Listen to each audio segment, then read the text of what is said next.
Assalamualaikum warahmatullahi wabarakatuh. Perkenalkan, nama saya Rina Rang dengan NPM 2024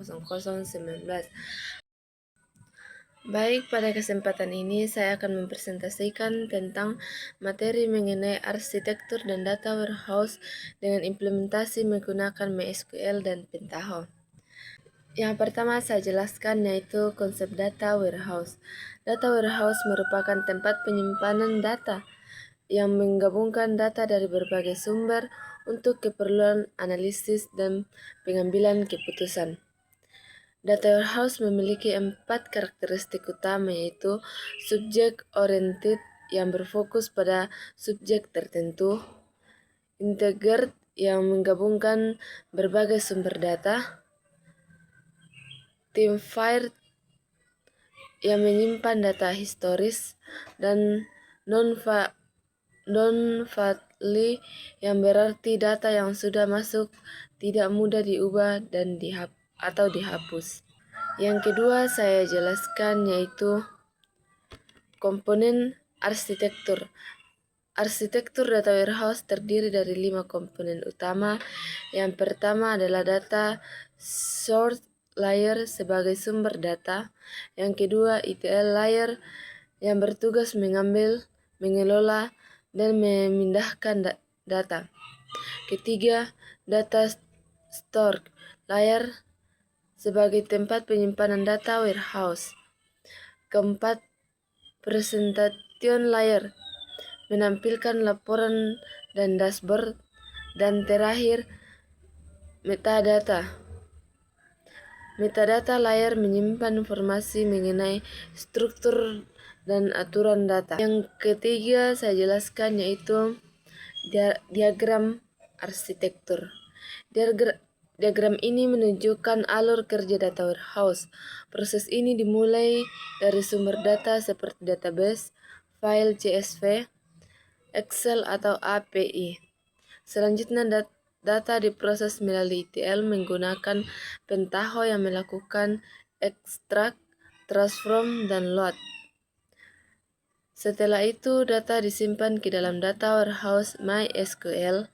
Data yang telah tersimpan kemudian digunakan oleh pengguna untuk membuat dashboard. Laporan dan analisis metadata berfungsi mendukung proses ETL dan penyimpanan data agar berjalan dengan baik. Yang keempat saya jelaskan alasan memilih MySQL. MySQL dipilih karena bersifat open source sehingga dapat digunakan secara gratis. Selain itu, MySQL mudah dipelajari, memiliki performa yang baik untuk penyimpanan dan membaca data, serta mendukung fitur seperti index, view, dan stored produk MySQL. Juga kompatibel dengan Pentaho sehingga proses ETL dapat berjalan dengan baik. Yang kelima saya jelaskan yaitu kelebihan dan kekurangan MySQL. MySQL memiliki beberapa kelebihan yaitu gratis, mudah digunakan, memiliki performa yang baik, serta terintegrasi dengan Pentaho. Namun MySQL juga memiliki kekurangan yaitu kurang optimal untuk data yang sangat besar. Fitur analitik masih terbatas dan belum mendukung parallel query secara natif. Kelima saya jelaskan yaitu kelebihan dan kekurangan MySQL. MySQL memiliki beberapa kelebihan yaitu gratis, mudah digunakan, memiliki performa yang baik, serta terintegrasi dengan Pentaho.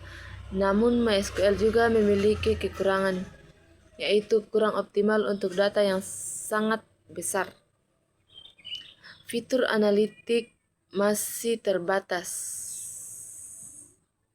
dan belum mendukung parallel query secara natif.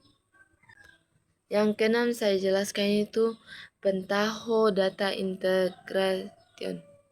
Pentaho Data Integration atau SPON merupakan tools ETL berbasis visual. Pentaho digunakan untuk melakukan proses extract, transform, dan load dari berbagai sumber data. Kelebihannya adalah mudah digunakan dengan sistem drag and drop serta memiliki fitur logging dan sharding sehingga proses ETL dapat dijalankan secara otomatis. Yang ketujuh saya jelaskan yaitu ETL. Proses ETL terdiri dari 3 tahap. Tahap pertama adalah ekstrak, yaitu mengambil data dari berbagai sumber. Tahap kedua adalah transform, yaitu membersihkan, mengubah, dan menggabungkan data agar sesuai kebutuhan. Tahap terakhir adalah load, yaitu memasukkan data yang telah diproses ke dalam data warehouse MySQL sehingga siap digunakan untuk analisis. Yang ke-8 saya jelaskan yaitu implementasi data warehouse. Pada implementasi ini digunakan star skema, yaitu terdiri dari tabel, dimensi, dan tabel fakta.